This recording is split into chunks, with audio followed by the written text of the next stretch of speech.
अस्सलाम वालेकुम। यहाँ पर आपको ताज़ा तरीन अपडेट से आगाह करते चले। मोहम्मद आमिर ने टीम में वापसी के लिए शर्त रख दी। कौमी क्रिकेट टीम के साबिक फास्ट बॉलर मोहम्मद आमिर ने रिटायरमेंट वापस लेने से मुतल्लिक अपना मौक़िफ़ वाज़ेह कर दिया। जी हाँ, इस वीडियो में हम आपको मुकम्मल अपडेट से आगाह करेंगे।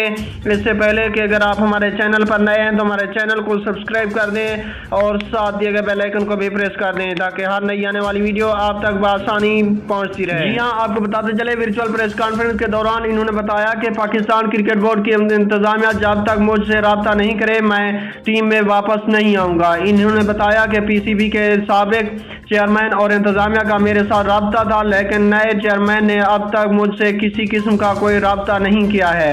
मोहम्मद आमिर ने वाज़ेह किया है कि जब तक मौजूदा इंतजामिया मुझसे रब्ता नहीं करती मैं रिटायरमेंट वापस नहीं लूँगा। इन्होंने कहा कि मैं इज्जत के साथ टीम में वापसी चाहता हूँ, लिहाजा अगर मैनेजमेंट ने मुझसे रब्ता किया तो मैं रिटायरमेंट का फैसला वापस लेने का सोचूंगा।